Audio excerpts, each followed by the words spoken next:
President Obama, white man with a pants, black man picked the cotton. We the foundation the U.S. is built on, holding up this nation, the ghetto children.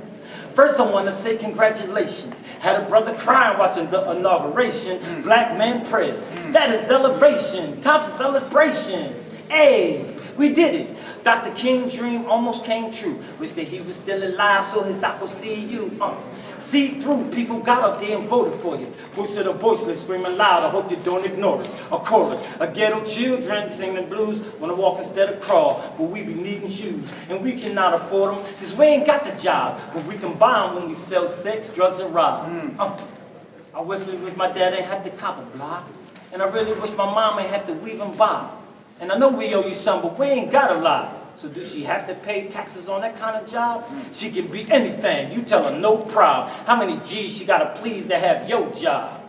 What make you laugh can make you cry. Same God to give you life can make you die. Why? Did you support Abomination? Abomination is really losing faith in the Most High's ability to plead your case and win, to gain the world, so just so for sin. On Judgment Day, Obama, you won't have no booty skin. For the price you paid, I really hope that you do win. Tell me something, clue me in. So many thought you were an angel. Are you truly jinn? Wide is the road that you travel on. How you gonna change America to Babylon? Just like a politician, you people Babylon. But will you speak the same while Allah turn his gavel on? I'ma vote for G.O.D. this time around. Can't fool me cause you spread a couple dollars round. But you talk a good game, really had me. I be the fool, but you couldn't fool my daddy. So go ahead, ride off in your caddy. Black press sold us out, sad. This ain't a game, Milton and Bradley. I guess the federal is gonna come and grab me. We raised $1 million for your campaign. Played our part to make sure you did the damn thing. I was in a cell where you were sipping champagne, praying you would let the Father do the planning. And for a little while, you was on target. I can't downplay your test. It's the hardest. It's like I can make change with this power. And I only need a couple more hours. What I gotta say, what I gotta do. They gave me one term, but I need two. Lucifer whispered to you, you can barely hear it. I'll give you the world for your Holy Spirit. I know you couldn't see it in the physical, but God was making moves in the spiritual.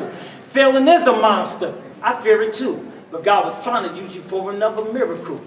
Now guess who's coming at your door? Don't look shocked like I socked and cracked your jaw. I know that's what you expect, but I wouldn't if I wanted to. I won't let you see me vex, see me sweat. You the one upset bitching it, cause I came by to get my move on like you did when I first fell. No collects, no checks, no V's in mail. I don't want to sex you, girl, or see your face. I'd rather suck my hand like I did upstate. Cause you left me when I needed you most. You was there in the sun, but when the rain came, you got ghost. You forgot how I handled my biz. Loved you right, stayed real, paid the bills, and was a man for the kids. Had a plan for the kids, but you effed it all up. And you act like I'm the one that messed it all up. And I'm also the one when you stretch you call up. Cause you know your phone number and a is balled up.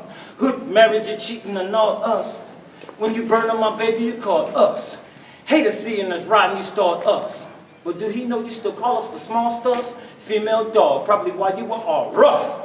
But talk tough to a gangster I call bluff. Punk trap, not forbidden sex, nicks and dimes. Clips and nines are grip, so I did some time. Came home with a different mind. Croon tune, spit some rhyme, hits, I'll be getting mine. I got my life back. Some other love you see O's who said I would G.O. and come right back. Want to see me rotting in your cell. I dream of TV rocking TRL, VH1, BET. The next time y'all flee see me, you're gonna see me free. Like Chris flying out on stage. Yeah, I'm a jailbird, but the bird flew up out of the cage. Now I'm soaring to the top of the charts. You sick cause you hate it. The fact I made this price stopping your heart. I can see it. Cause I turn more burning the stage than a month on what you earn in your wage. Now guess who's back in the mother-loving house? Lucky I don't punch you in your mother-loving mouth. But I don't want to violate parole. You owe me a fare when I max out when I'm 39 years old. See you then cause I will never forget. Y'all supposed to be my homies, but you phonies ain't send me tish. Send me tish to play for the lawyer and look out for the chick that had my sunshine. I was on the front lines with y'all. Soon as I fall, y'all kick me. But now that I'm back on the ball, y'all with me.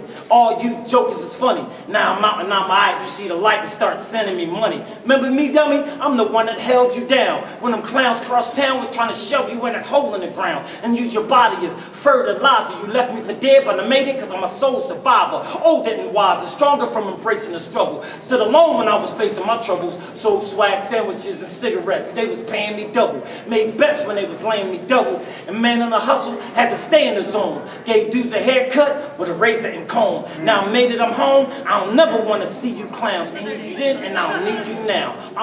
Come on. Soon as I get home, I'ma make it up to you.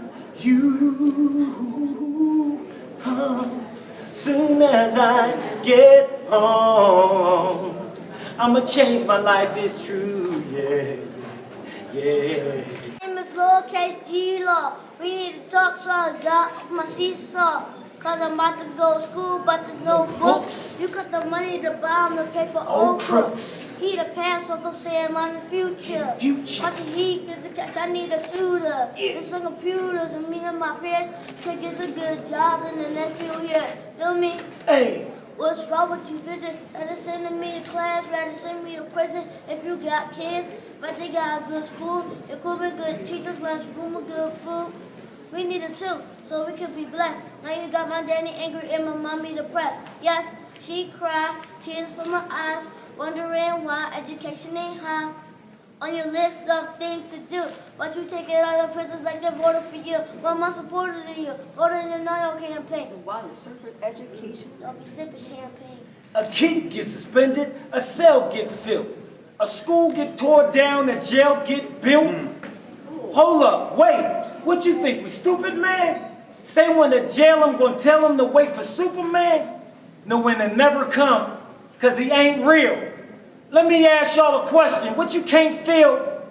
Can't peel a couple bucks to keep a school open? A pool open, Uncle Sam? You must be truly joking. You got the money to fix Japan, right? But you can't afford to get your own land right? G-Law, clean your own pad up before you try to pick somebody else's trash up. It is not just bad luck. It's your plan for us to fail.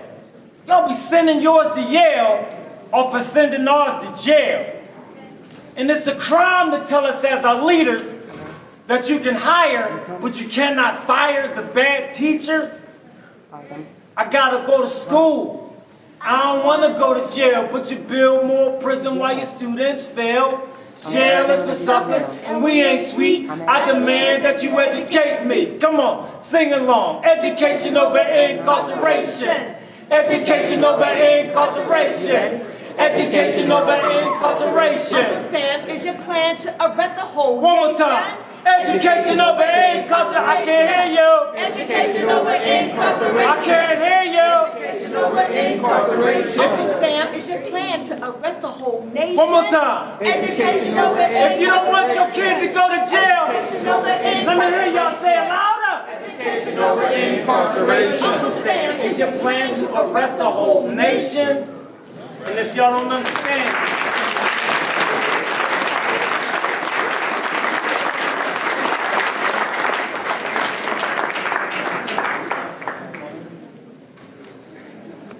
and this is what it sounds like from the voice of a woman who has to deal with a husband in prison.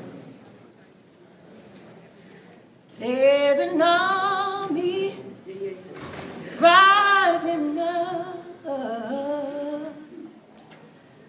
There's an army rising up to break every chain, break every chain, break every chain.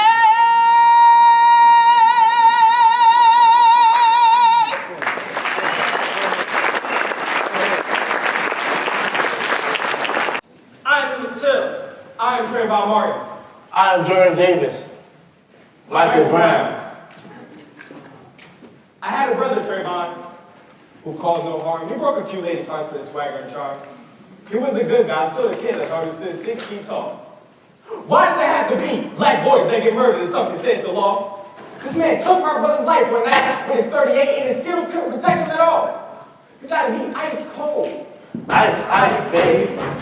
Too cold, No too cold. harm to take a kid's life because his reflections in a mirror didn't declare him pure white. He had to be up to something Suspicious. because his iced tea had too many flavors that night. Is it a crime to visit a family in a suburban community? I thought the signs of racial division and lynchings was during a time when Emmett Till was police slammed, castrated, his burned body thrown in the bottom of the river in Wayne, Mississippi. The late 50s seemed so long ago, but the death of my brother Trayvon condensed time In space. erasing the civil liberties of blacks and the peace that our country appeared to have in place. As his body laid there, choking on his own blood, this scream held him call for no justice and could not be heard, which allowed us run in disgrace. My brother Trayvon's death seemed louder than his voice coming from that 911 call. And in court, they judged him, and the color of his skin couldn't protect him at all. Emotions split, a mother's heart broke to realize that her baby ain't here no more. He didn't have a chance to turn his life around. Find a cure for cancer. And guess who will kick? Direct the next big flick or win the next big case. What's wrong with our faces? With the many shades of browns and blacks? We need to stop promoting negative stereotypes and bring civil rights back. This new world order of slavery isolates young black boys to be on America's offenders list. Emmett Till, Trayvon Martin, Jordan Davis, Michael Brown. he only did this. All these brothers. Call for crying mothers to raise signs of justice that can never raise the dead. So we must bow our heads and raise our cups to libation. Pray to our creators that we are not next. The miseducation of America makes us act the code switch our slang. Clothing. swag. Our forefathers fought this struggle, not for us to be slain martyrs to promote a change. We don't need a whole shot in our bodies here if our soul is real. We need more colors Americans who wants to take off the blinders, change the white sheets, or trade the suits, ready to kill. I laugh when it's funny. And get sad when hurt. But I'm enraged when I have to watch over my shoulder to see what can happen next. Stay alert. My Trayvon Martin. Calm. Jordan Davis. Gone. Michael Brown. Gone.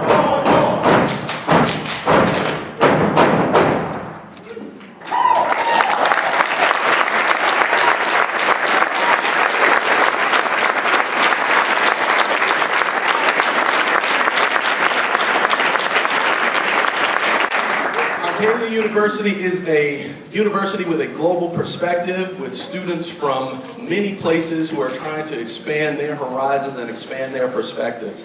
1 Corinthians 11:28 says, "Let a man examine himself," and this university is a place that encourages young people, staff, and faculty to examine themselves. We are so honored and privileged to have Mr. Martin come to us tonight to continue a conversation that's so important in this community, in this city, in our nation, and around the world. And that conversation is one that encourages everyone to examine him or herself. And certainly at an institution of higher learning like this one, certainly in a community like the Philadelphia metropolitan area, examining oneself, one's perspectives, and one's ideas about who is my neighbor, who belongs, and what's our relationship to authority is so key and so important. And so without further ado, we begin this program. It's your program and our program, and Arcadia welcomes you. I give to you Dr. Doreen Lowry, who's such an important person at this university, in this community, and give her a round of applause.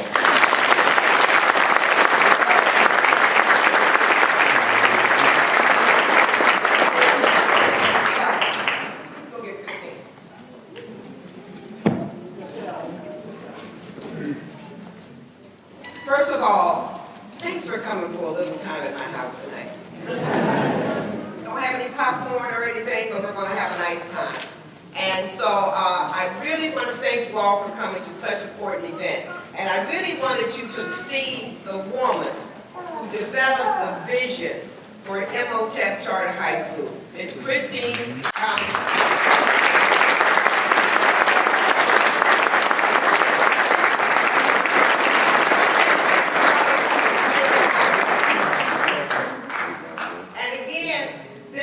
Powerful I'm not going to let him slide out because he's smiling. And I'm not in his district, but I always tell this one story. I always have stories. I did Sarah's story. I did hers, all right?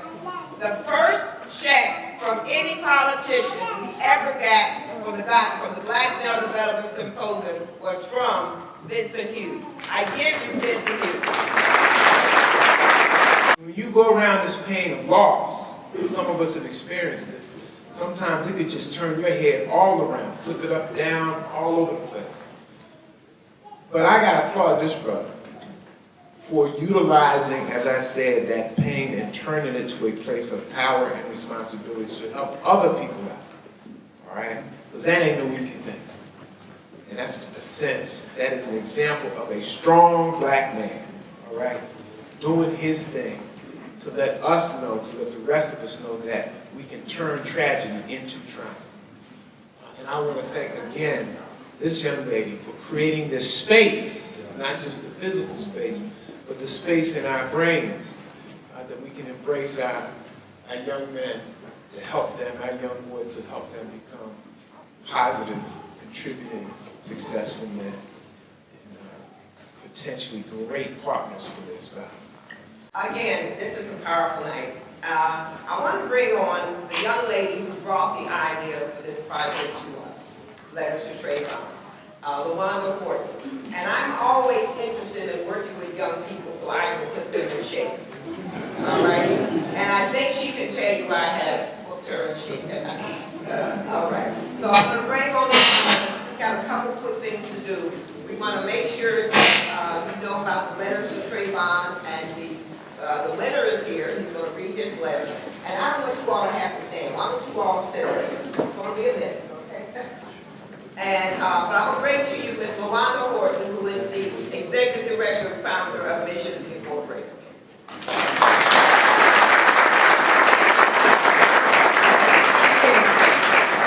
I like podiums, so I'm going to stand here if you don't mind. There were three things that I never imagined when I wrote down in a notebook the words Letters to Trayvon. One was that the Black Male Development Symposium and Dr. Doreen Lowry would come on as a partner and give us the support, the hard work, and the access to their resources that would make an event like this possible.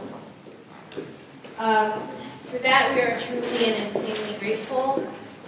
And that she would bring with her also a great team, her board of directors, Thomas Butler,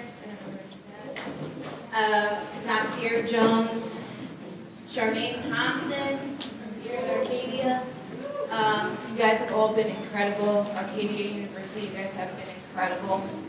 The second thing I never imagined was that Mr. Tracy Martin would respond to our letters and ultimately become a very special part of this event. Mr. Martin and the Martin family, we love you. And this event is our way of saying that we have not forgotten. I also wanted to say that I was floored by the fact that 300 individuals would register for this event. And so for that, I would like to thank all of you. It means a lot. I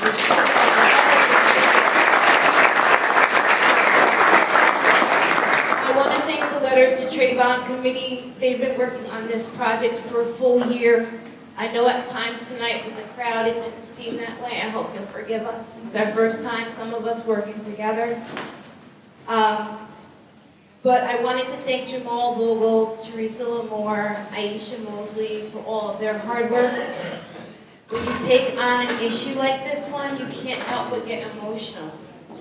Worried that some people just won't get it. You sometimes in the middle of it, as they say in Philadelphia, feel some kind of way.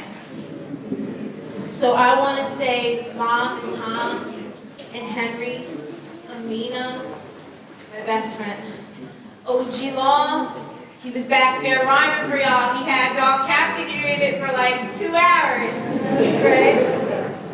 I want to thank State Rep Kinsey, Cindy Bass, and Charmaine Matlock Turner, because there were times where I felt some kind of way. and I want to thank you for helping me to see the big picture, even when I was feeling that way. The project begins with the uncomfortable exercise of writing down on paper the negative stereotypes imposed upon black men and boys. Perceptions of my father, of my brothers, and someday my son. It was weird for me as a black woman to not only have to write them down, ignorant, lazy, guilty, but to do so knowing that I would share these with the public, and that the public could just walk off with this information or these ideas and not interpret them in the correct way, or in the way that I had originally intended as an artist. In this country, the way that you are perceived impacts the way that you are treated. It affects your employment prospects, your access to housing, the way that you are treated in the doctor's office, and even the way that you are treated every day in the store as it relates like just normal customer service.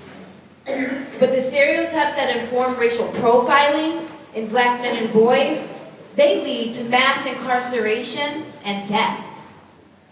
So I believe that we owe it to the black man today in America to not talk on it unless we know about it, and to listen to his experience.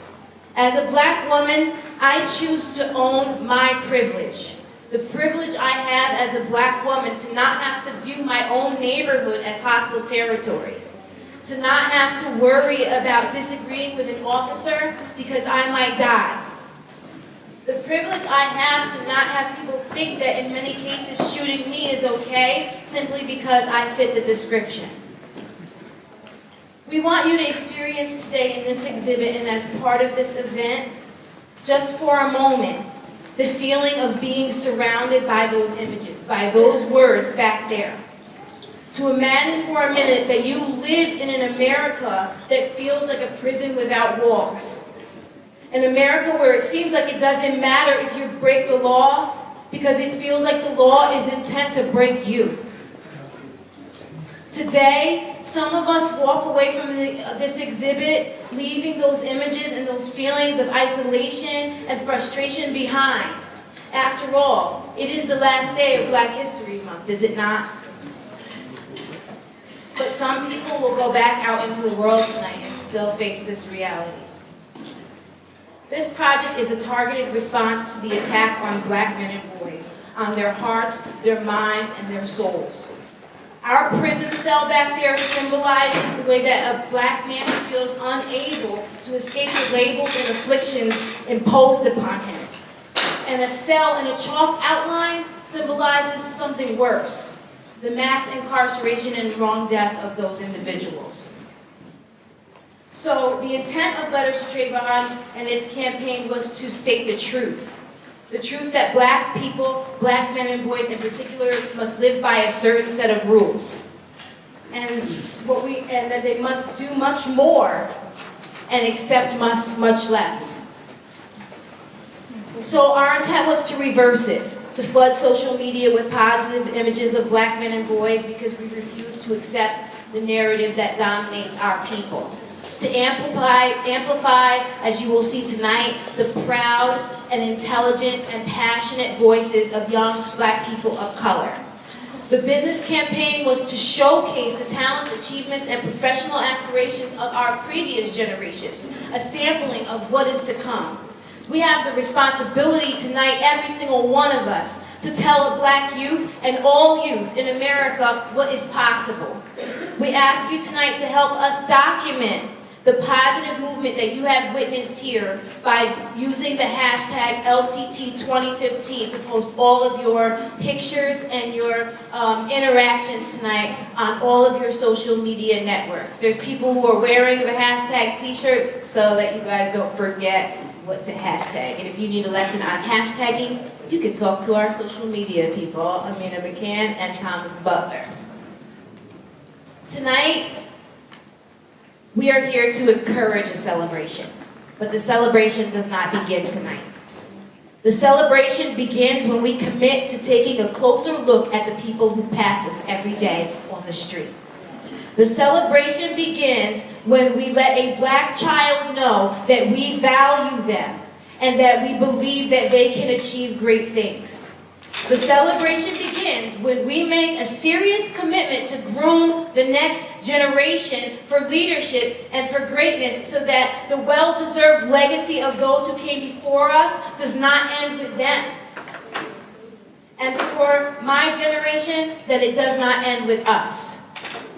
We can begin to celebrate when young black men know that they live in a community that recognizes their talents, wants to understand their desires, and provides them with the tools that they need to fulfill their dreams.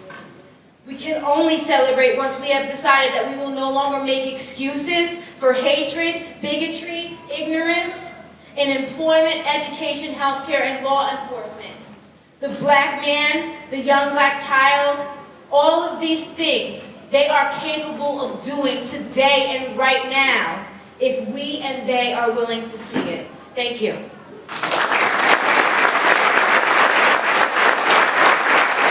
So, to give you a background, we did a Letters to Our Brothers campaign, where we had students across the Philadelphia area write letters about their feelings in dealing with what they were hearing in the media regarding the Trayvon Martin, regarding Mike Brown, regarding Eric Gardner, giving them an outlet to express themselves. Because we as adults know how we feel, but are we listening to our youth about how they're feeling about what's happening? We need to give them an outlet, give them a voice to be heard. And we had over 30 letters come in. And I'm proud to announce our 3 finalists. Third place, Timothy Martin of Imhotep Charter High School.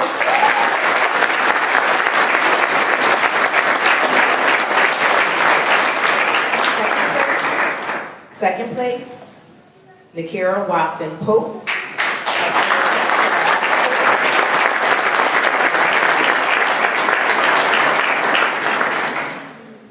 And first place, Michael DeShield of Abington Senior High School.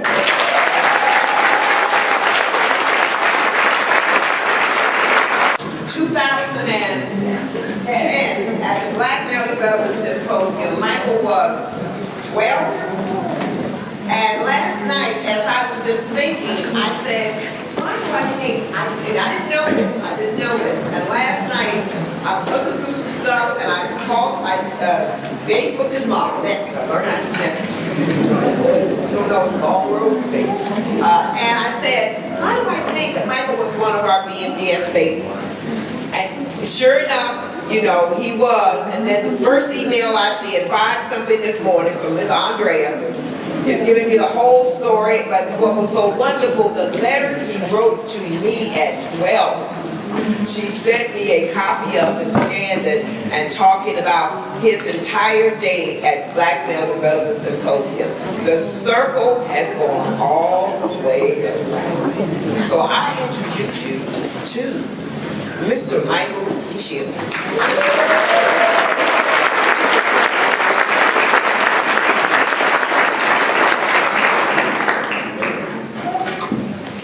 Dear Trayvon, my name is Michael DeShield.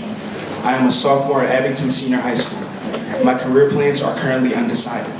Your death was a major tragedy of 2012. Although it was a very sorrowful occurrence, I believe it has opened the eyes of many Americans.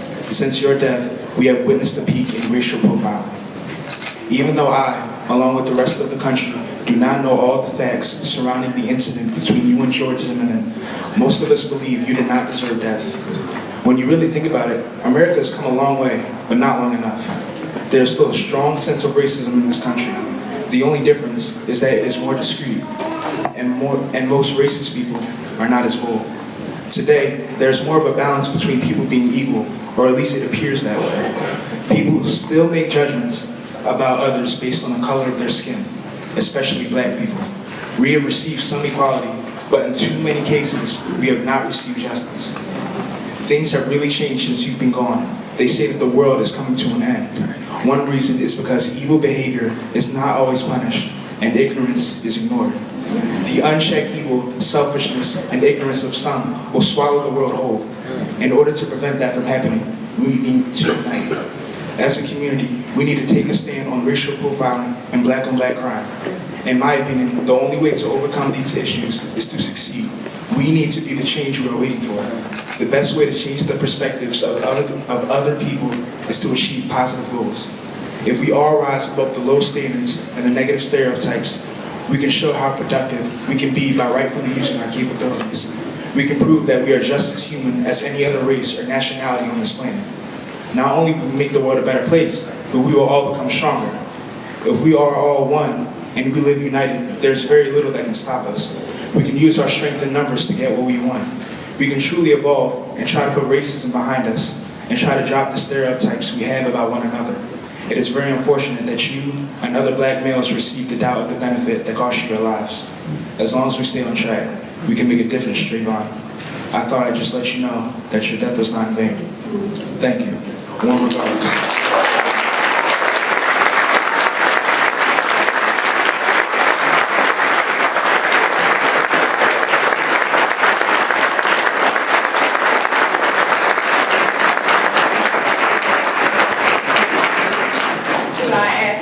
To stand. As she said, that's my baby. I'm going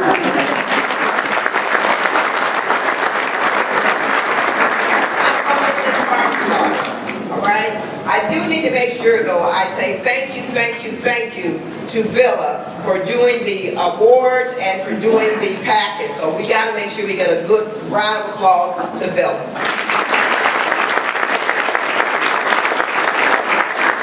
I'm coming to the stage now. Solomon Jones and Mr. Martin. And again,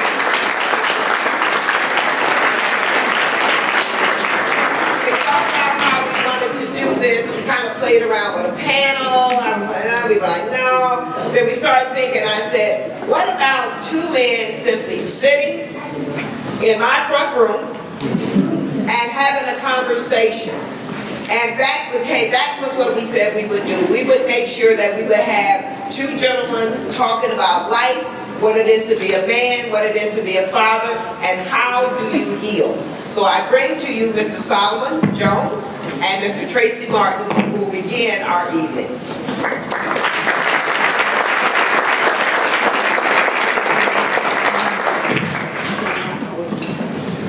Good evening. Good evening. Good evening, everyone.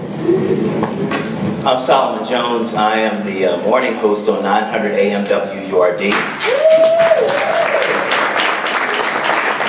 And columnist in the Philadelphia Daily News and blogger on Newsworks. And I am privileged and honored to be able to sit here and speak with Mr. Tracy Martin. Thank you. So I wanted to start out. I think we all talk about and know about and have read about and have grieved about your son in death. But I wanted us to talk about and learn about your son in life. And so I wanted to ask you first, because his life comes from you, where you come from. You were telling me that you were born in Miami, but you grew up. Born and raised, I was born in Miami, Florida, and I spent the majority of my adolescent and teenage years in East St. Louis, Illinois. East St. Louis, Illinois is a small southern city in Illinois on the east side of the Mississippi River across from St. Louis, Missouri. The population is about 25,000. And about 24,800 African Americans. So I come from, although born in Miami, my home, I consider my home is East St. Louis, Illinois. I moved back to Miami in my early 20s just to get out and try to, my father's side of the family is from the Florida region. So I moved down there just to get a better start on life as a young adult. And I got to Florida, started working, and been working ever since then. What do you do? I'm a truck driver. You're a truck driver? I drive trucks, yeah. I've been employed with Cisco Food Services of South Florida for the last 16 years. I left Federal Express when Federal Express Ground came about. I was with Federal Express Ground for about 9 years. And I made the switch over to Cisco Food Services, and I've been there ever since. Okay. And so you moved from East St. Louis, which is a very small town, very small southern town. I was reading up some stats on it as we were sitting down, but you just told me you were from East St. Louis. There's a lot of poverty there, it seems. Definitely. And this is a city where poverty really doesn't describe the atmosphere there. The city really don't have regulation codes, whereas if you go through the city, you'll see an abundance of abandoned buildings that have been burned down due to arson or vacant, and someone just decided to demolish the house for the aluminum or what have you not. And what the city has a tendency of doing, they'll let them sit there.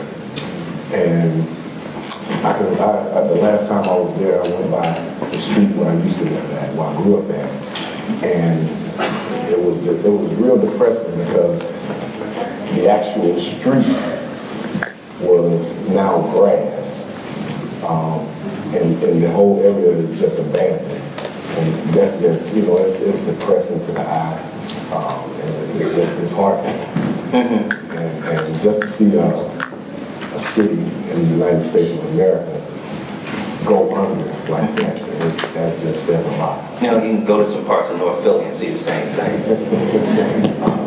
I'm just keeping it real. So then you leave in your 20s because you want something better for yourself. What made you choose Miami? My father, he's a pastor.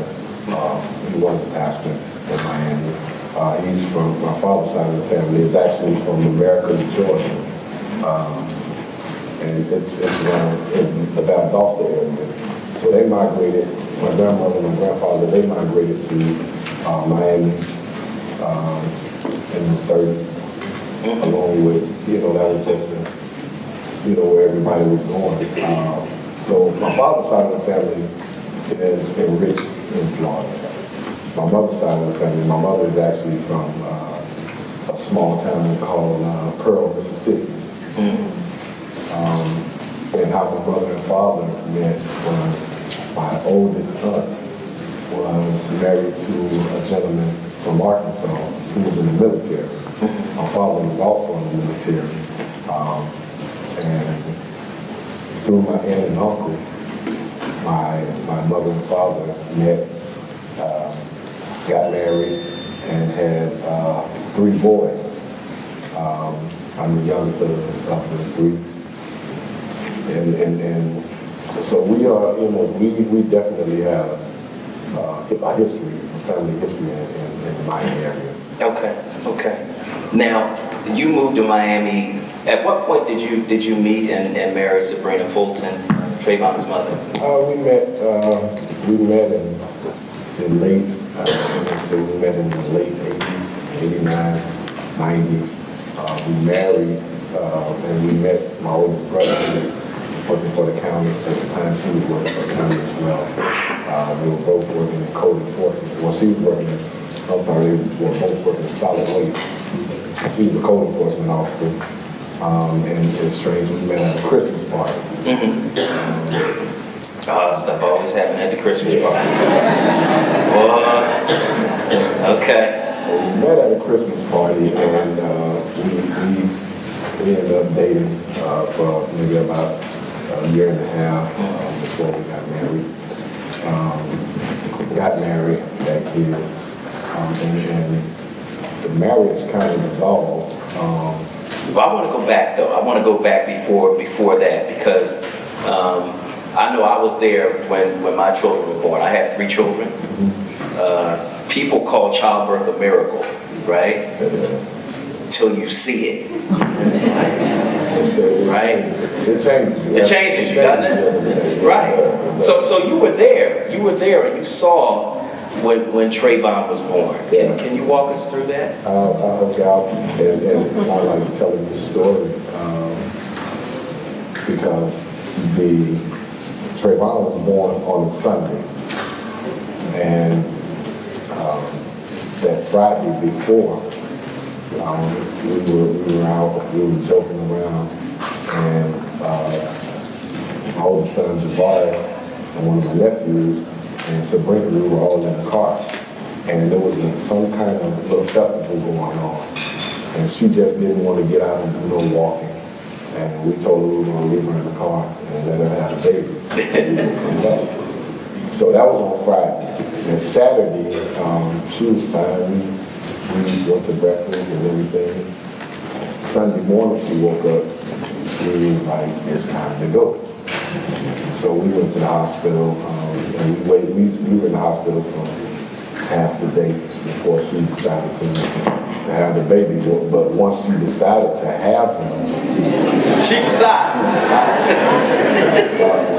So it was, and to all the dads that plan on being in the delivery room, when your child is born, I will remind you that you are going to be some of the worst names that you could ever imagine.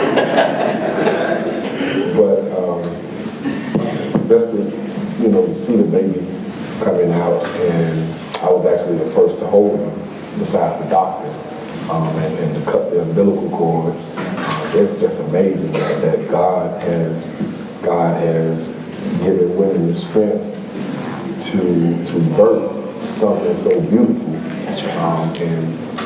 And it was funny because when he would scream, man, and the doctor was like, I haven't even slapped you on the backside yet. But he was screaming and screaming, and it was just a joyous occasion to hold him, to cut his umbilical cord, and just to be the first to hold him. It was just like, it's something that I'll never forget. Yeah. When a child is born, I know, for me as a dad, when I saw my children born, I saw something in them, in their personalities, right? From the very first moments. What did you see in Trayvon? A lot of me, because he was stubborn. He was stubborn, and from the moment I really got to embrace him, I knew that this was a part of me that would just kind of like go by do certain things that I did because he wouldn't stop hollering. And my mother said when I was born that I wouldn't stop hollering. So I knew right then, I was like, this kid gonna be like me. And he was in a lot of his ways from the time he was born until the time that he really first started walking. I would get up, I've always, every job that I've had, I've always, for some reason, had to get up 2 o'clock in the morning to go to work. So he was like an alarm clock. And he wake you up at 2? Yeah. And it was like, clockwork. He would actually, his bed was in our room. So he would at 2:15, 2:20 in the morning, if I hit the snooze button and go back to sleep, 5 minutes later he was up screaming. And we built from early on, we built a friendship. We built a bond. When I leave out the house, he would try to run behind me. When I go, he was raised on the park. I play sports, so all my kids have been raised on the park. But he was the type of child that I played a lot of baseball and softball. So he was the type of child that if I'm on the park, everybody on the park knew who he was.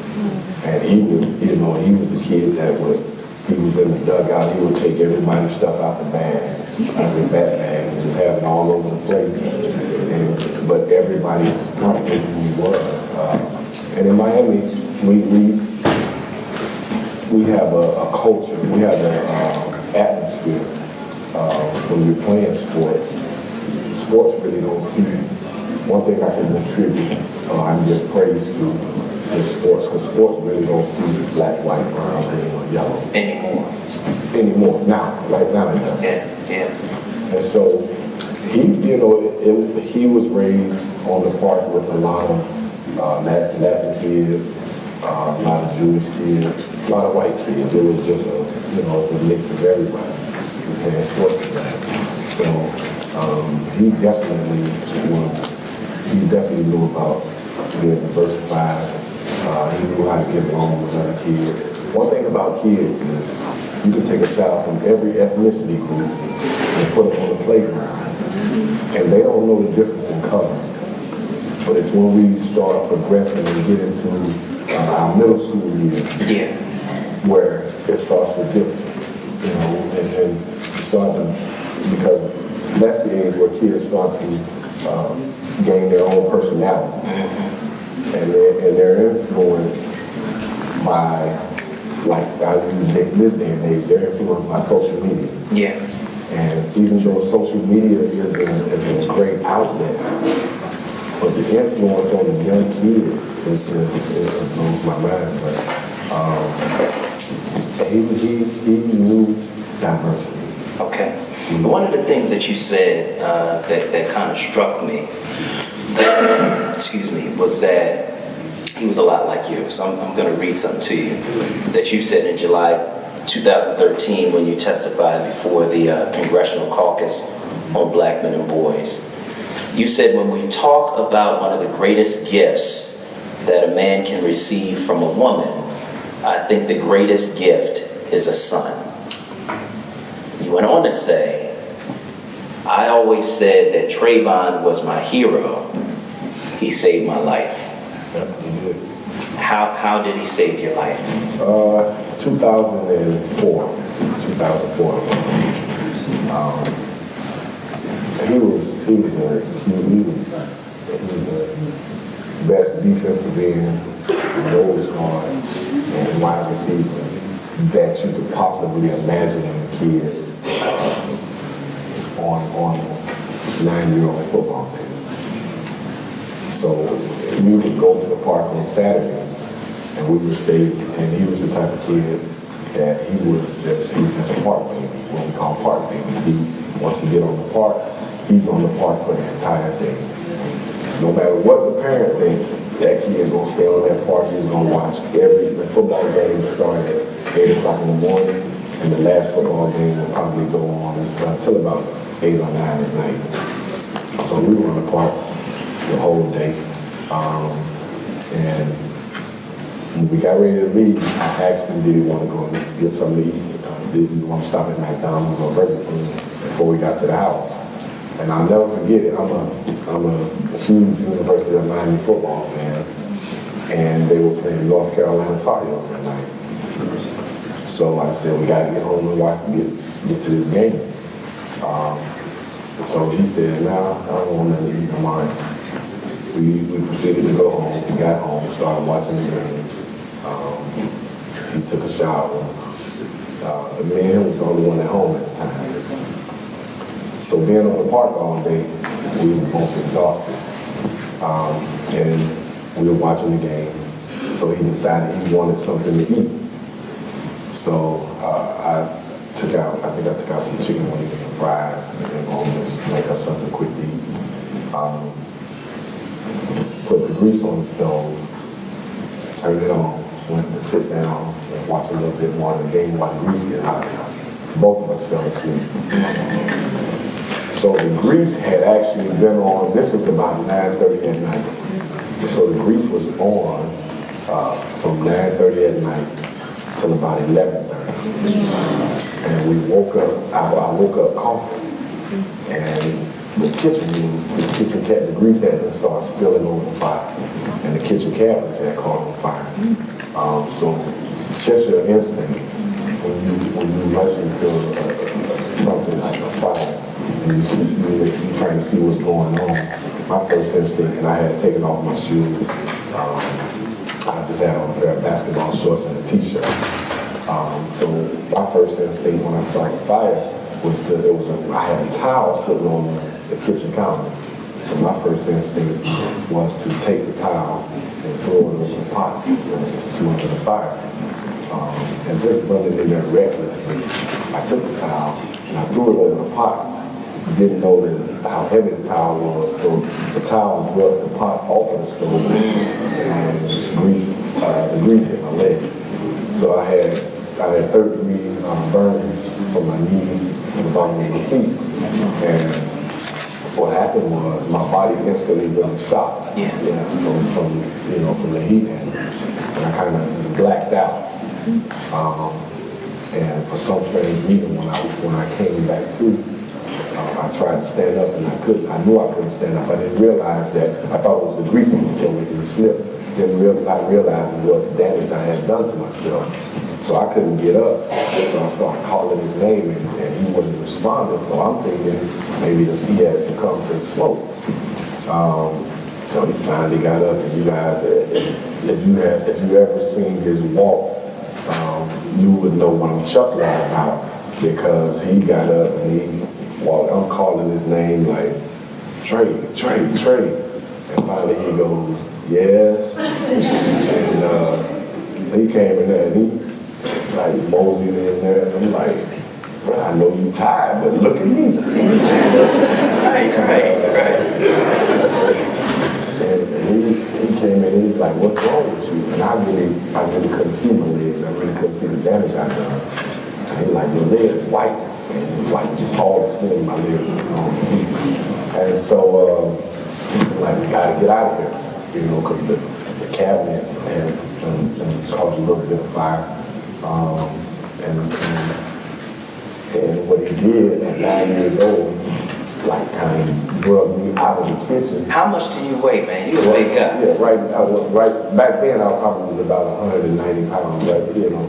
But right now, we ain't gonna talk about that. All right. Okay.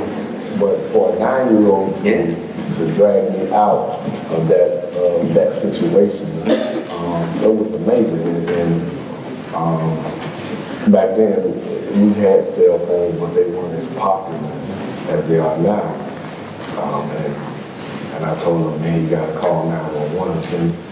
And, I'm thinking that I'm thinking that the phone is in the kitchen on the counter, but he couldn't find the phone for some reason. And I'm like, come out. And this dude actually came out the house. We had a Shih Tzu, the little dogs, man. He came out the house with the phone and the dog. So, and I was just like, man, call 911. And it was like, he really didn't know, the extent of my injury was just like, well, to him, to kids that don't know him, it's like, okay, we put a Band-Aid on him, we're going to be good. So he wasn't really in no rush. Like, come out the house, he making sure the dog is okay and everything. But, he brought me home, and I called 911, and they came, and my brother came, and my family came home, and, he was like, and this is one of the personality that I know that he had in him that I have in him.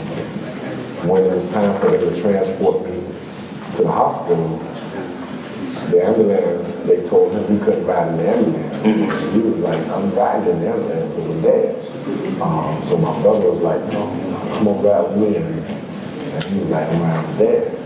So they let him ride in the ambulance. And when you have an injury of that magnitude, you can't get on plants and things of that nature.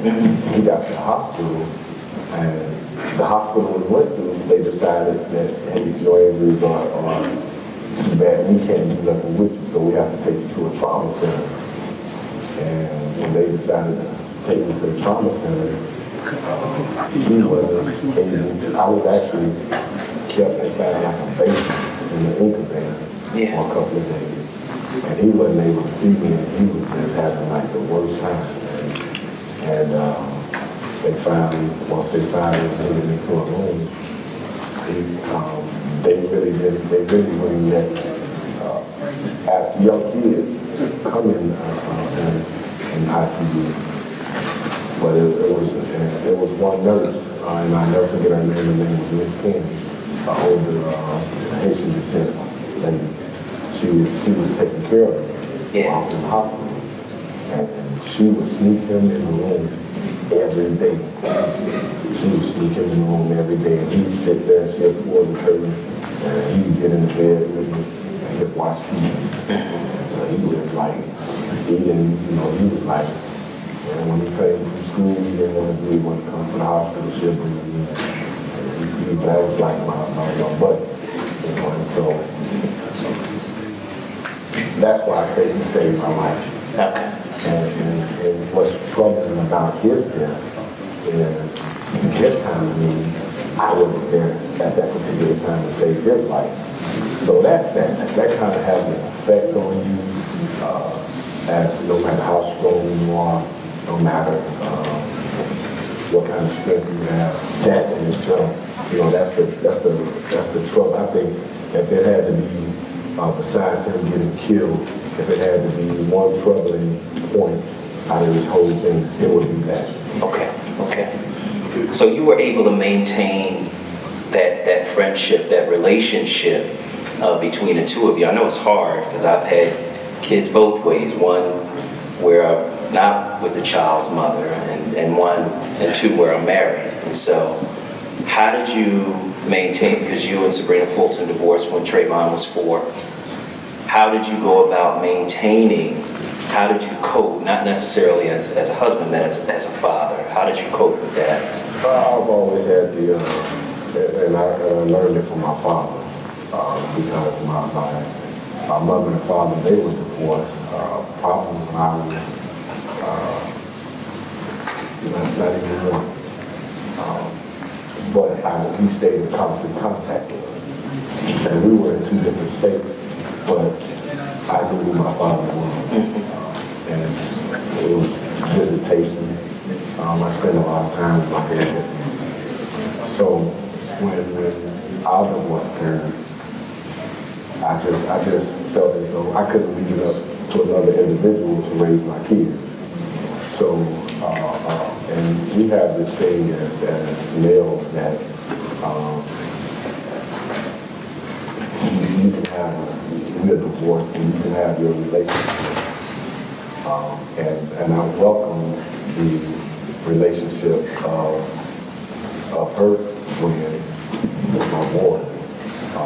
But I said that if you had to discipline my kids, talk to me and I'll discipline. And it wasn't that I was trying to run their household, but these are my kids. And there's different levels of discipline. I'm a firm believer because I'm a firm believer nowadays we can talk to kids and you can explain them. So every day I would either and Sabrina, you can talk to Miss Fulton and she'll tell you that even though we're divorced, she can't get a husband because I'm always coming around. And that's just because, I was just that involved in my kid's life. Okay. And what's funny is the media will portray, we had a situation in the courtroom where they were doing jury selection. And it was a lady from Sanford that said that she firmly believed that if I had been in Trayvon's life, he wouldn't have been dead. And just to sit through the courtroom and hear things like that, it's like, okay, so how do you know his life? But that's the mindset. That's the mindset that if you're not in that same house with those kids, that you're a bad father. And that's far from the truth. Because there are plenty of fathers out there that are engaged in their child's life every day, whether he's the custodial parent or not. I know plenty of dads that are not custodial parents, but are engaged in their kids' life. And it doesn't have to be that a father is engaged in a young man's life. He can be involved in his daughter's life. So I just think that.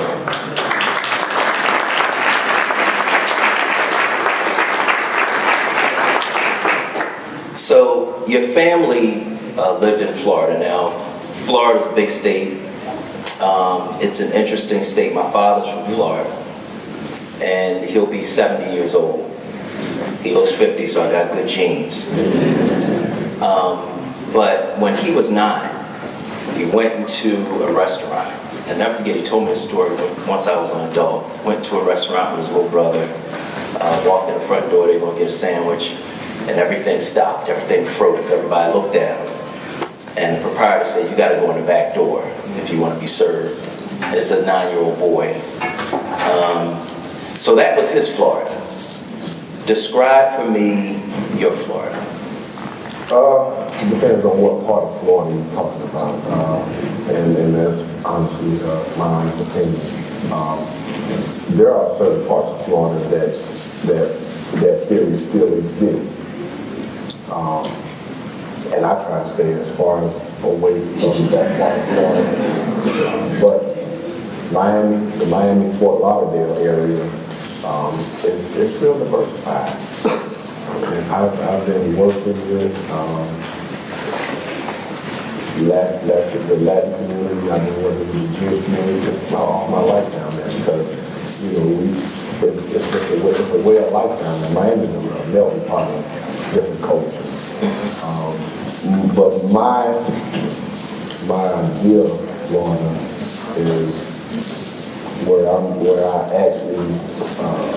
I'm actually a centerpiece of is a community where there's lack of education in the community. And I feel that it's my duty to help out some of our young brothers and young sisters on getting educated and on showing them how not to be just a part of the system. Yeah. Become a part of something. We have this thing where we'll say that, that child is just another product of his environment. Mm-hmm. And I always say, help them from becoming a product of his own environment. Help them to become a part of something. That's all the kids want, is to become a part of something.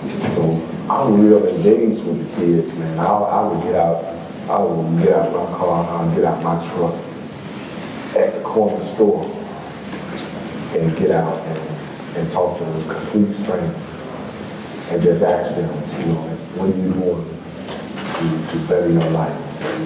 What are you doing? How, are you complaining about the system? What can you do to become a solution to the system? Yeah. Fix the problem.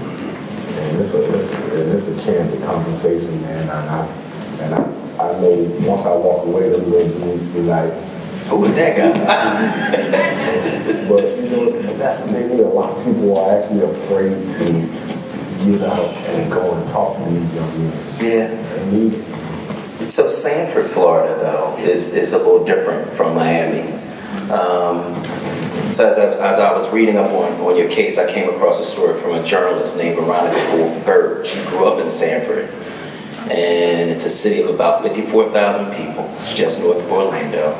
And here's what she wrote about it for Essence. She said, for many years, an invisible line separated black and white, rich and poor. I grew up in Midway, a low-income black neighborhood, and reminded daily, in small ways and big, that I was different and destined for a life of poverty, fatherless children, and low-wage jobs.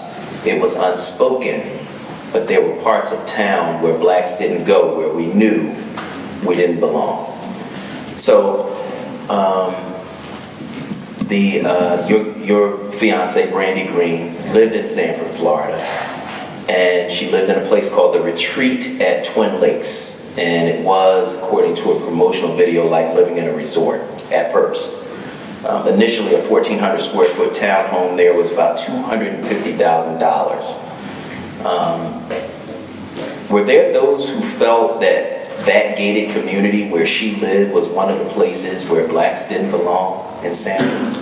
I'm not sure. I know that community was fairly unique. I think it had, at the time of the incident, it had been around 4 to 5 years.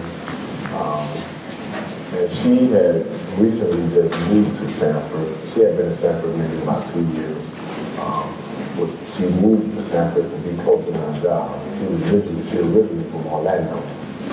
But there are areas in Sanford that, and I know people that actually live in Sanford, but there are areas in Sanford where you have the good old boy theory, that this is not an area where you can go. Then you have areas that are not like that.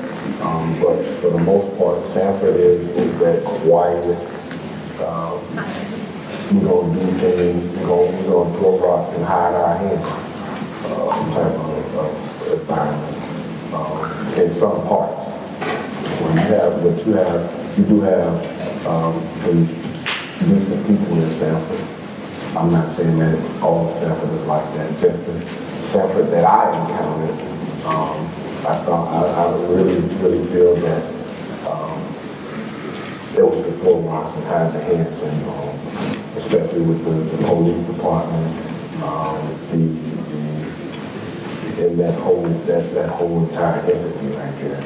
That was, and the reason why I say that is because nowhere in would you dream a neighborhood watchman. What neighborhood watchman carries a firearm, first of all? Second of all, he had been sort of befriending the police. So they knew his traits, they knew his characters. And it's just strange. 17 seconds after my son gets killed, the first officer is on the scene. If you 17 seconds, you can't get out of good sentence. So, it was just all type of thoughts going on in my head. Yeah. 17 seconds, did you actually stand behind the corner? And let this, so there's just a lot of things going on in your head, and you hear that. Why would the first officer on the scene to disturbance be a narcotics officer? So it was just a lot of different things going on in my head, man. And, I just think that the friendship that he had with the police department was real strange. Yeah, he moved into that development in 2009. So by that time, the housing bubble had burst, because a lot of people were getting housing, expensive housing that they couldn't necessarily afford. Dozens of units in that particular area, that gated community, were empty. Investors were renting the properties out. So your girlfriend, Brandy Green, was a renter, and George Zimmerman was a renter. But despite that high turnover, there was some sense of community there. There were kids in the development who knew Trayvon, apparently, who played football with him when he came to development or whatever. Well, there were a couple of kids that Brandy has a son, his name Chad Joseph. So Chad, he's an athlete, and there were kids in the neighborhood that looked up to him because they all played on the same football team. So Trayvon would go there to practice. We go up there. We went up there for that time. So he would actually go there and practice with them on training practice. So he knew what he was doing in the neighborhood. Did you or Miss Green know George Zimmerman as a neighbor? Never saw him. Never saw him. Well, the cops knew him, as you alluded to. He was one of about 30 people who volunteered for a neighborhood watch. That's according to reports. But he called 911 a lot. In fact, the transcripts of his 911 calls were 28 pages long. He called about all kinds of stuff, but there were 3 burglaries in the area in the summer of 2011, and the focus of his calls at that time seemed to shift. What were you and Trayvon doing on February 26, 2012, that night? We had actually, that was on a Sunday, and we actually, me and Miss Green had actually went to dinner with one of her friends to celebrate her birthday. The last time that I spoke to Trayvon, we spoke on the phone, it had to be, it was early in the day, and he was calling to find out, they were calling to find out the pizza delivery number. So, we made sure they had enough money to order pizza and everything. We told them they'll be home about 10 or 11. They were actually watching the NBA All-Star game festivities. The game had been hosted in, the whole city was Orlando that year. So they were actually watching the game. He was talking on the phone, typical teenager, talking on the phone. And the last time that Chad had interactions with him, Trayvon told him he was going to the store, asked him did he want something. So the Skittles that was actually on Trayvon, the Skittles were for Chad. Chad told him to bring him back a bag of Skittles. That was the last that he had talked to him. So from that point, he walked to the store and never made it back home. And you had talked to him on the phone earlier that night. Do you remember what that conversation was? Yeah. His question to me was, when he gonna get his money back for the pizza?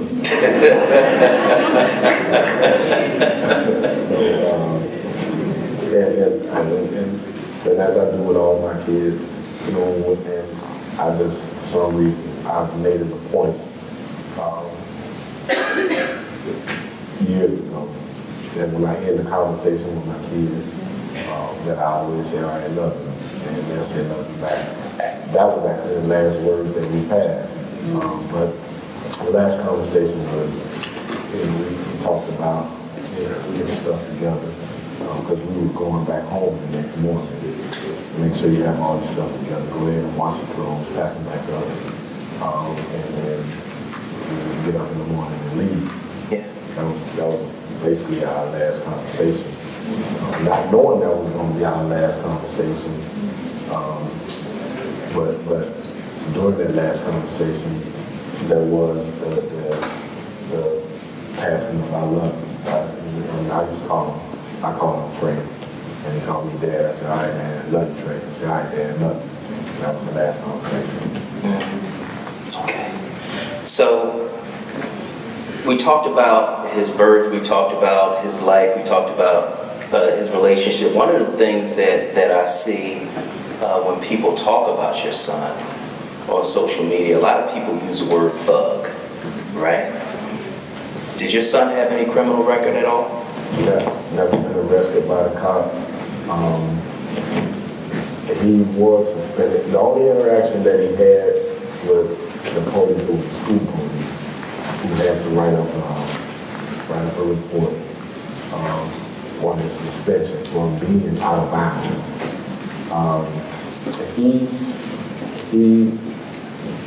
What he was guilty of was not saying whose backpack he had on his back. And the officer, the school resource officer told him, he said, I know that wasn't his bag, but since he didn't want to tell me who he was, I had to put the bag on him. And it wasn't nothing in his bag.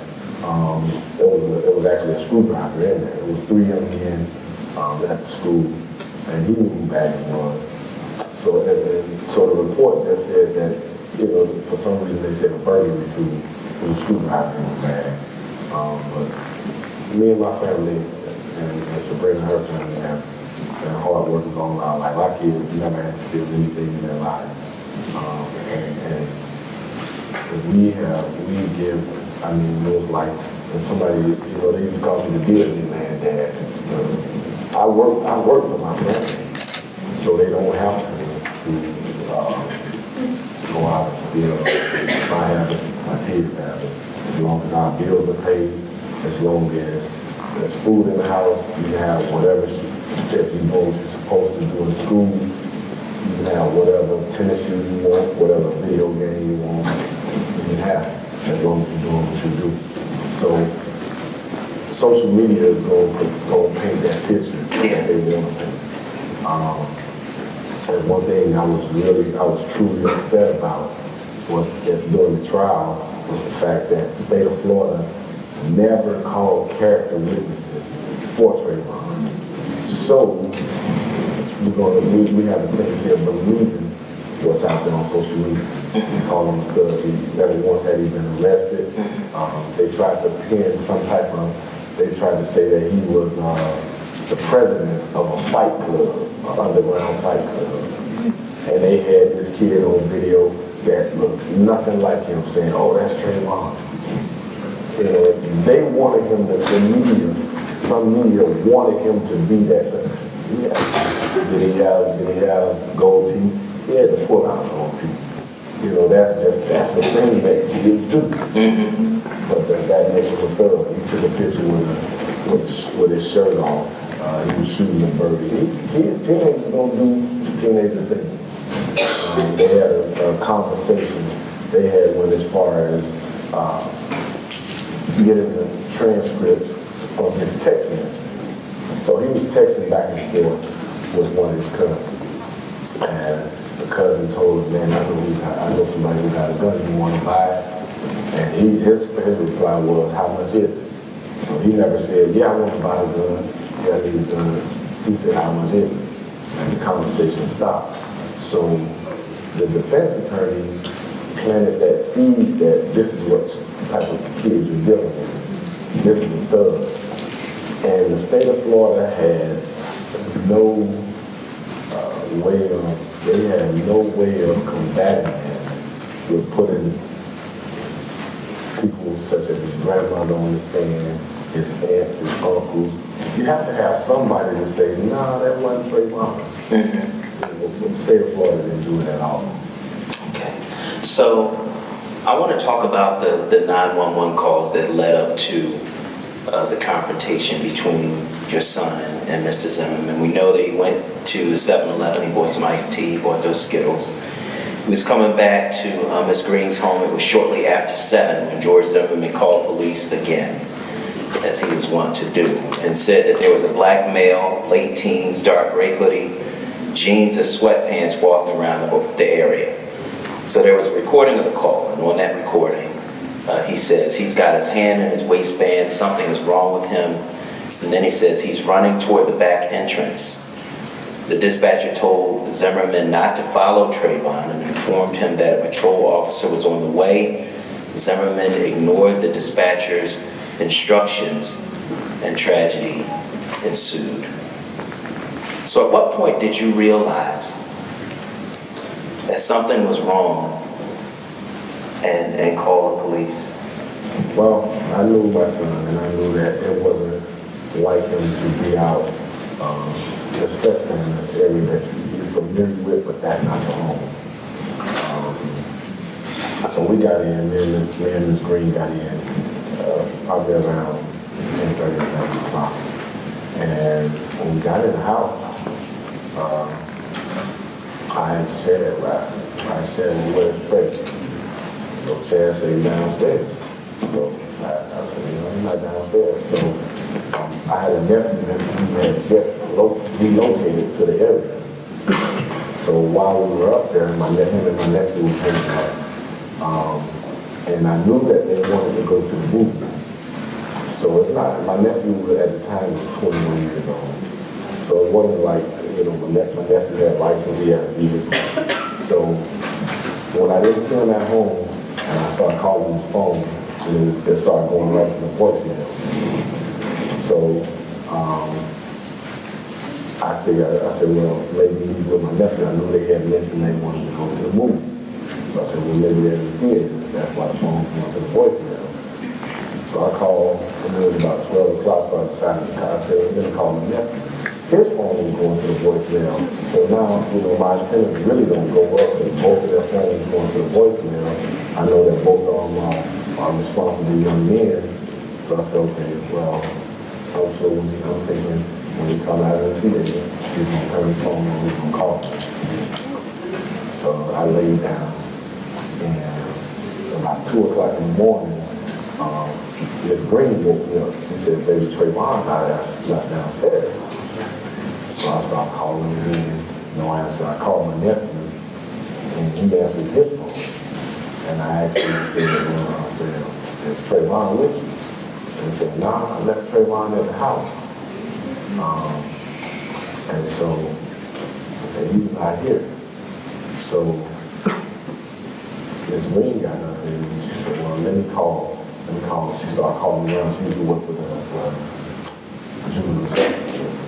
So she started calling what they call the Jack. It was a place where teenagers take teenagers. Yeah. So she started calling around and just to see if he had been locked up or anything. Nothing. So I started calling the sheriff's department, and asking them, have they arrested anybody by the name of Trayvon Martin? No arrest, no nothing. So I called the sheriff's department again to file a missing persons report because it's not, I know him and it's not like him to not come home. So they called me, they said they had to call me back. They called me back, asked me some information, asked me what was the last thing he was wearing, asked me what was the last time I seen him. I gave them all that information. They ended up calling, that was about 4 o'clock in the morning. They ended up calling me back about 6:30 in the morning. And they told me they were going to send a patrol, a unit out to the house. So it hadn't dawned on me that, something's wrong. I'm thinking the unit's coming out to get more information about him being missing. So there was 3 calls for the first call was a community service call. The second call was a uniform officer call. And the third call for undercover call, excuse me.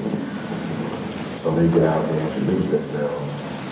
And it didn't dawn on me. The first person that introduced himself to me was he was sort of like the chaplain for the police department. And he introduced himself as, I forgot his name, he was the chaplain with the Central Police Department.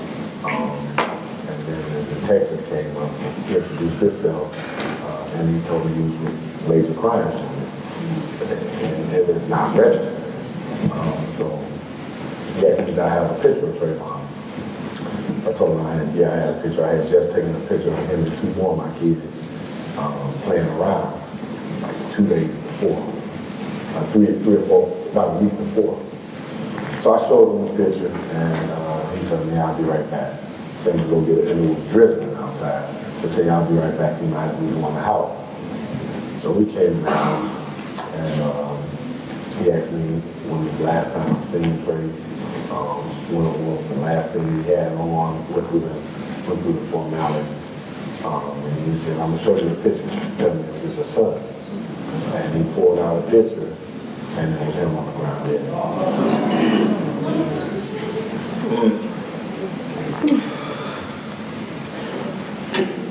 So we only have a few more minutes, and I want to ask you, I just want to run through what happened after that. So after that, it took about 6 weeks for Mr. Zimmerman to be arrested. Things like this had happened in Sanford before, but this case was different. And there were protests. People started to protest around what happened with your son. And eventually he went to trial. In July 2013, he was acquitted. And you were asked if the system worked, and you said the state did all they could with what they had, given the poor quality of the investigation. Does the system work? It didn't work for us. We remain prayerful that through this injustice we can close that gap, and hopefully the system can start working for everyone equally. So he got acquitted, and then just last week, the civil rights case, the Justice Department announced that they were not going to file civil rights charges for your son. What do you think would be justice? And this is my last question. What do you think would be justice for your son? Knowing that the justice system failed for him, I think justice for him would be the saving of so many other young black and brown lives. I think that would be justice for him as we speak today. Justice for me, and I know that as far-fetched is a conviction and punishment for what he did to my son. That would be justice for me, but I think justice for Trayvon would be for me and his mother, continuing to do the work that we do, continuing to get out and trying to educate and trying to save lives and advocate against senseless gun violence and advocate against profiling and try to get some laws on the turn, laws that didn't work for us, but hopefully they'll work for other families. All right. That's what the justice for him would be. Thank you, Mr. Martin.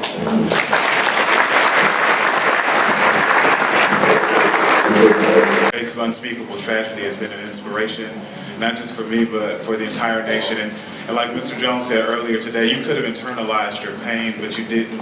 And it's been a rallying cry. It's helped me with my students. We mention your son's name every semester. And it's been not just a help to me, but people throughout the city. And I just wanted to thank you for coming out tonight, spending some time with us, but for more importantly, for using your voice to continue fighting these injustices.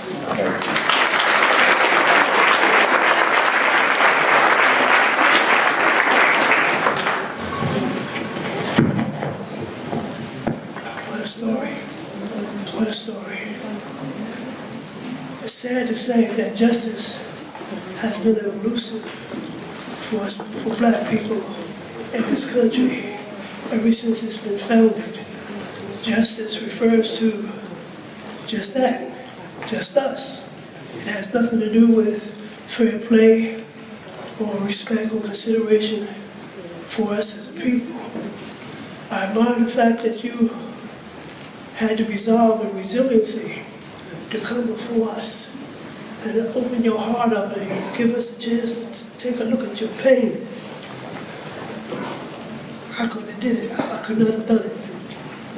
I wish you, your family, and all those that embrace you nothing but the best. Thank you for being here.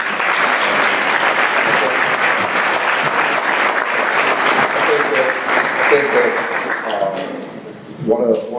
one of the reasons why we continue to push like we do, I like going back to what Dr. King said. Dr. King said that the day we become silent about things that matter in our lives is the day that our lives end.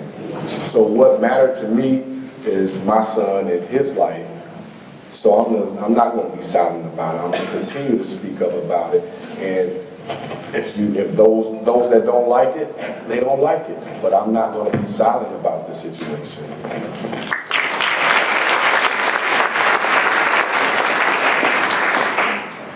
First of all, peace and blessings to you, Brother Tracy, Brother Solomon. And first of all, thank you for coming to Philadelphia to share your experience.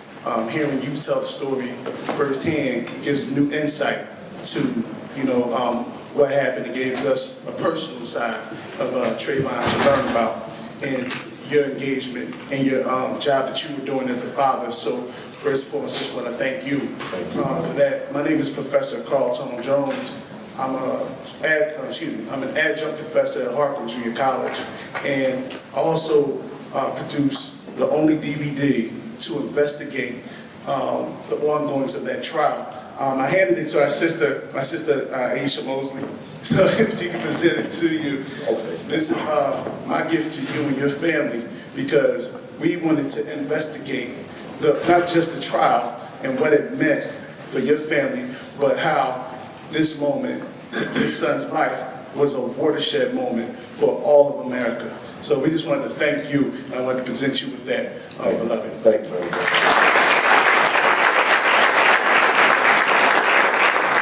How you doing? My name's Chuck Creekmer from allhiphop.com. And we've noticed in the last 2 years since Trayvon's unfortunate passing, we've seen a history with George Zimmerman's behavior. What are your thoughts on his behavior publicly, not privately, publicly, that we've seen in light of Trayvon's death now? You can call a spade a spade. And I've never been one to sugarcoat it. You can look at the things that he's been going through, things that he's done.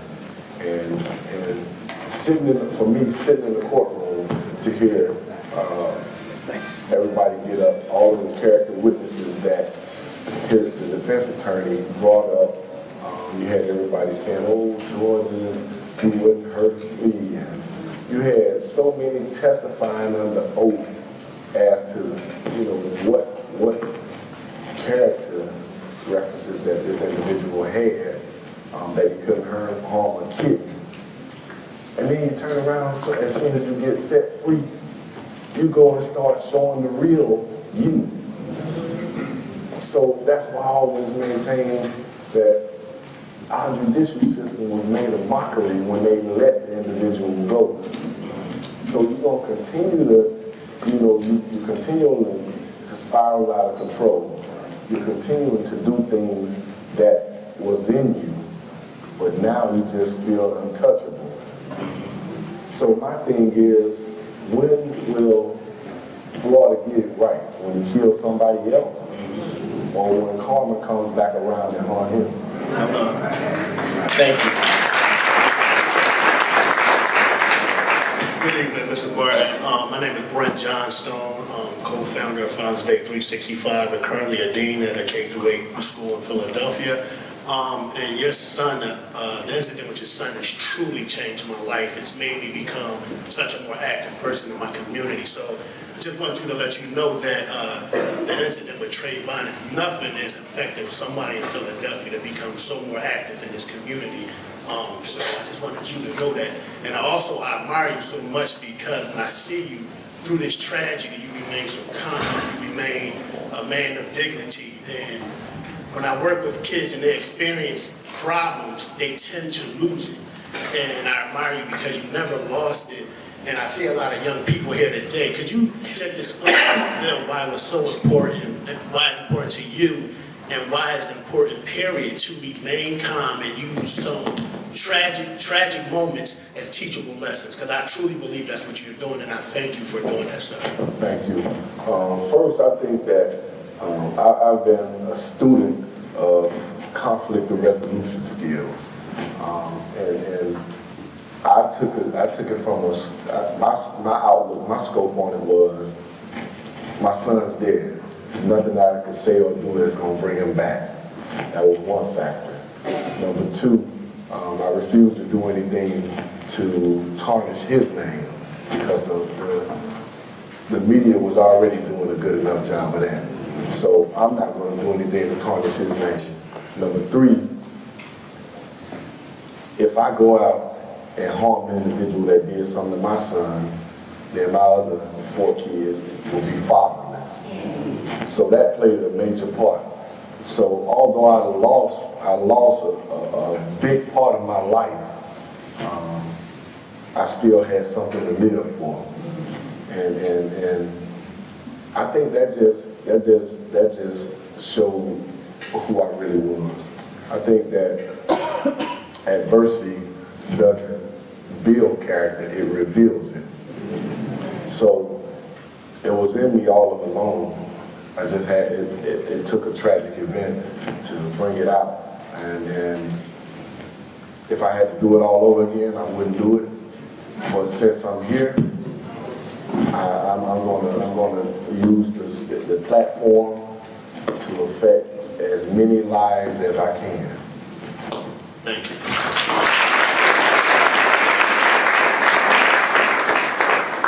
Good evening, Mr. Martin. My name is Rupert Jones, and I just want to say a couple things, and I have a question. Number one, I can only imagine, just as a father, how incredibly difficult this is for you to relive your son's death. just to share with us, but I thank you for giving us some insight into who he was, who you are, and the relationship that you had with him. So thank you for that. I've met Ms. Fulton twice now, and I think both of you exemplify a level of dignity and integrity and just everything I think we all aspire to be as parents, especially in a tragic situation. Solomon, I think that was a wonderful interview. I think he gave more insight than I've gotten from CNN or anybody else since this tragedy happened. So thank you for that. But my question is, and it may be not a great question, but I just want to know, since your son's death, has George Zimmerman ever reached out to you or your family? He hasn't reached out to us. He tried to make a statement through his lawyers, but there's a time and a place for everything. I'm a firm believer in. And I've been asked the question, have I forgiven him for killing my son?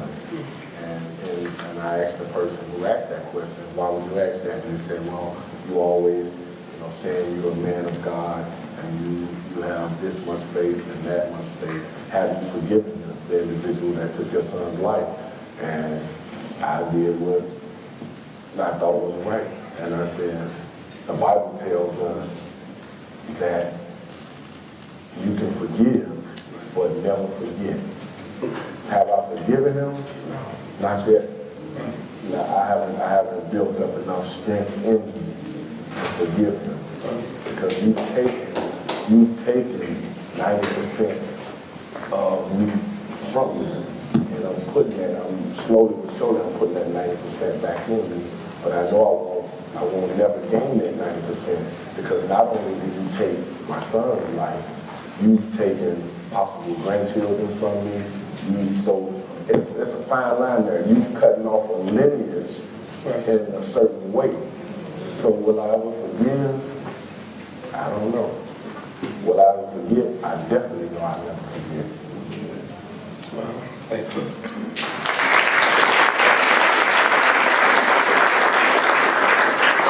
Good evening. Jelani Ghana, Director of the College Access Center, brought about 50 students from just outside the city. Appreciate you coming out. I have two questions for you. I know you said that your last conversation with your son, you at least had a chance to say that you loved him.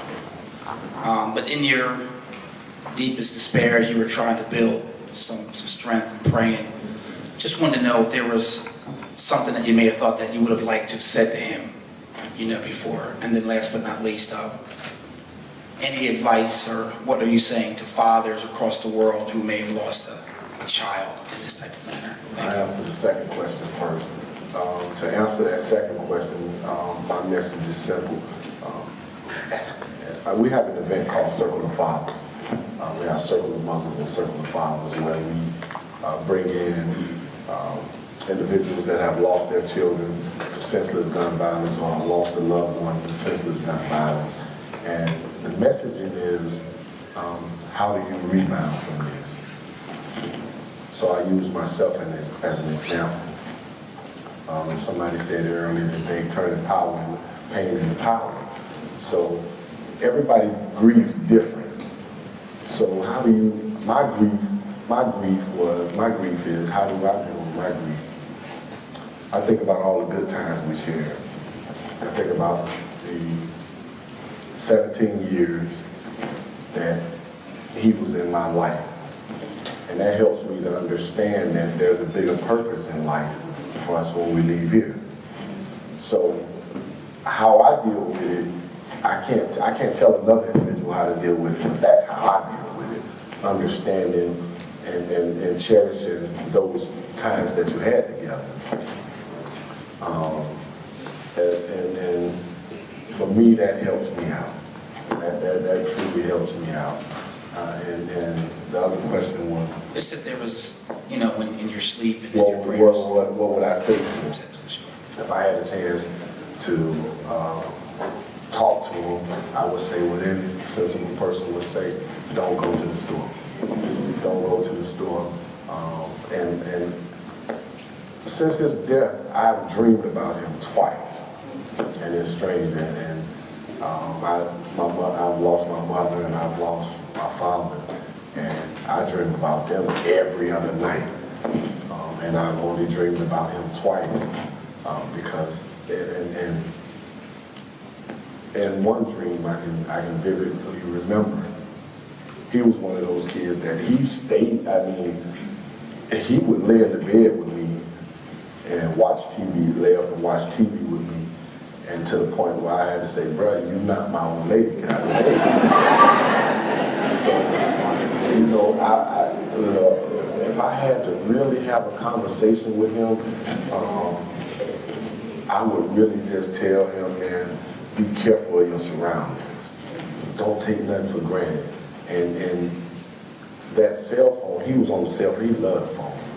His phone was like a part of him. I would have told him, hey, until you get back to the house, cut the cell phone off, go ahead, just pay attention to your surroundings. And that probably could have saved his life because, I know him, he wasn't the bravest kid, but he was taught not to back down. And I played that encounter in my head over and over again. And just from going off of what was first said, because what was first said was, I pulled up to him and he came up to my vehicle. See, a lot of people don't know that was first said. So just imagine a 17-year-old, you got a vehicle with tinted windows, you riding by slow, and I walk up to your car and say, "Why you following me?" You know what I'm saying? That was grounds to arrest this dude. So by him knowing, by him knowing better, you know what I'm saying, why would I go up to that car and knock on your window and say, "You follow me?" So, I would just tell him, man, be more cautious, be more careful of your surroundings, and just let him know that, your family loves you, man. We need you here. We need you here. The country has been galvanized behind his death and has opened America's eyes, but we as a family, we need you.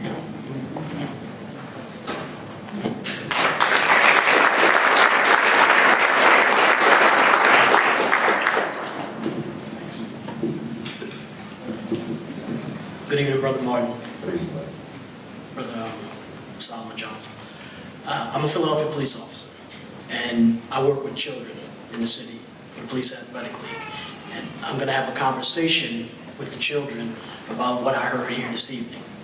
And since the beginning of this tragedy, we've been having this conversation about police and about conduct and all of these things with our children. My question to you is, what advice would you have to young men and their day-to-day activities? And how can we, as police officers and community members, best convey our desire to have them succeed in this life, knowing that they have a lot of opposition against them? As I heard your story this evening, I was so inspired that you were able to use love as opposed to anger and hatred.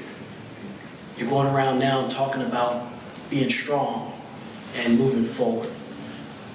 Is there a message that you can convey to those of us who are working with children to encourage them to continue on?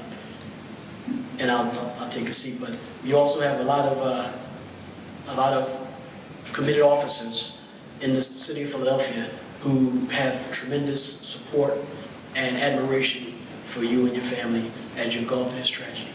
So thank you. Thank you. Your question, sir, I think that the message that we give our young people is we need to get them to understand that their lives have as equal value as a young white kid in the suburbs or in the privacy of Rhode Island as opposed to here in Philly. So we have to get them to understand that you have a future. You can be the future head of this country. It's not where we're at. It's not where we're at mentally. It's not where we're at physically. It's where we're at mentally.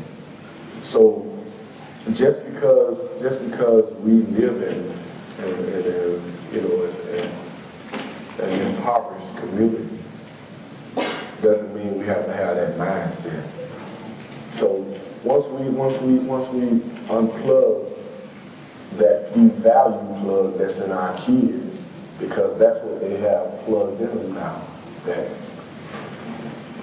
they're not going to get a good job, that they're not going to get the greatest of education, that they're only going to do a tech school, that they're only going to work at Burger King, that they're only going to own tire shops. Once they get over the stereotype, once we get them over the stereotypes, because it's not in the books. It's not a manuscript to how we raise our kids. It's not a manuscript. The problem is babies are trying to raise babies. So who's raising the baby? We have let ourselves detach away from our kids. And I was sitting in the house the other day, and I just took everybody in the house cell phone and put it in the refrigerator because, and it's sad because my daughter actually sat up and text messaged me from upstairs. That's when you got taken. Yeah, and so I'm asking, when I say, why she text messaging me? So I didn't respond. So she sent another text with one question mark. Didn't respond. So she called the house phone from her cell phone. And I'm like, so it's like, I took everybody's phone and I said, guess what? We're gonna have some me time. And I brought everybody downstairs and they was miserable. It was miserable. I brought everybody downstairs and we just sat there and we watched a program that I wanted to watch. And I said, listen, we need to get back family value. Whatever happened to, and we are all guilty of it, because whatever happened to dinner time at the table, we don't do that. We're like, here you go to McDonald's. Here you go, order some pizza. There's no more, as bad as my cooking is, I get in there and cook just so we can have some family time. And I ask the kids, how was your day in school? And I want them to ask me, how was your day at work? Or how was your day in Philly? And I would tell them, it was cold. That's when we have to get back to that thing, man. That's just like, that's a lost art. Absolutely, that's a lost art, man. These are going to be the last two questions. We're going to go here first. I'm not going to ask a question. My name is Leonard Wilson. That's my mother-in-law. She put this thing together. Can we give it up for her? Also, being a father of 4 sons, strong-willed, minded sons, and being a mentor and basketball coach for 15 years, I want to commend you. I just want to say I am my brother's keeper. And they say we don't do this in Philadelphia, as you see it's happening. We come together in times like this. But I want you to know one thing as a father, Trayvon is with God right now. So he's with the Father right now. So again, I am my brother's keeper, and you can reach out to all these men. Have a good one. Thank you.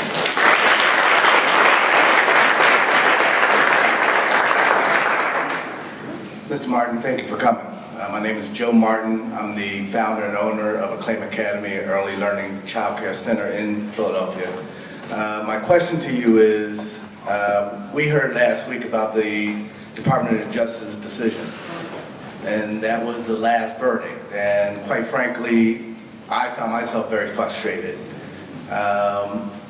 It sounds like in this day and time, the killer of Martin Luther King wouldn't have been convicted under the civil rights law.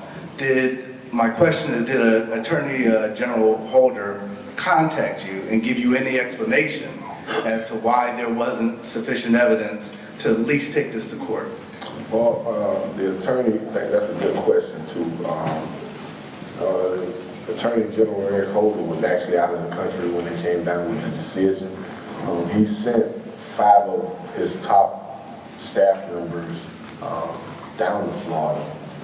And the funny thing about this is we were sitting in the room with them, and we would ask them a question, and they would answer with, just like we asked them a question, well, how did the grand jury come up with a decision not to charge? And they would reply with, we can't tell you if a grand jury came up with a decision or not. There were so many, we couldn't tell you this, we can't tell you that. But it was funny because 3 weeks prior to them letting us know the decision, they supposed to be so tight-lipped. 3 weeks prior to them giving us the decision, we already knew. And we knew through the media outlet. So my question to them was, well, since you can't tell the family nothing, we were supposed to be and they assured us that we would be the first ones. They would break the news to us. So I broke the news to them. Man, I knew it 3 weeks ago. So you so tight-lipped about, what's going on. You can't instruct us on nothing that you're doing, but somebody else broke the news to us. And as a family, and it's sad to say, we knew that. We knew that they were going to, if they were going to charge him, they would have did it right after. He got acquitted in July 2013.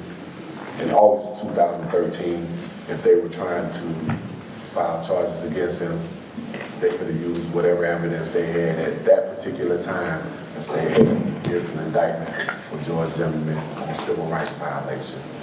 We knew as a family that they weren't going to do it, but we still had a little bit of hope. And like I've said, since they rendered their decision to us, I'm really not disappointed in the Department of Justice. I'm disappointed in the state of Florida because it should have never got to the Department of Justice.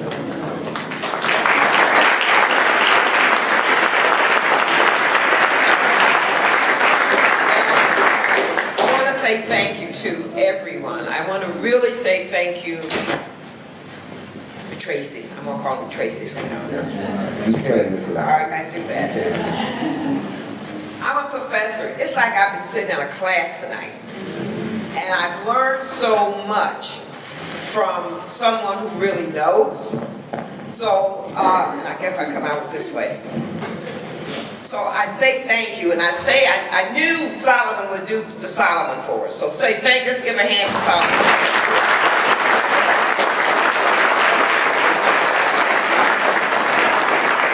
Because as a father, he was able to have those feelings of what in fact, he should even be asking this gentleman. And we were concerned. We wanted to make sure we honored you. We wanted to make sure that this didn't get to be some kind of macabre, piece of him talking to us. So I really appreciate your candor and your willingness to share with us. So I really want to say thank you for that. I have to say thank you to Arcadia University.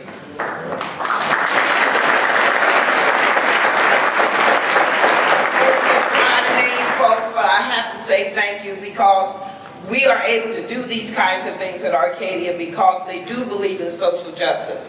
I have a department with Dr. Anna Maria Garcia and other people that really, really are about, we're supposed to go outside of this ivory tower and bring the community into the college.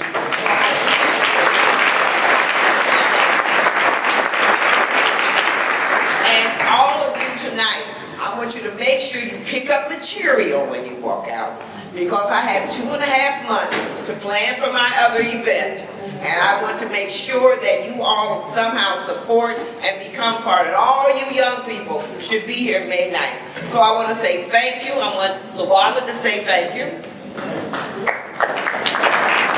Thank you so much for coming. I appreciate it.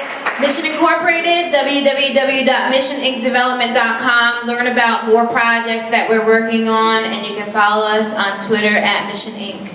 Germantown and Shelton. Germantown represent.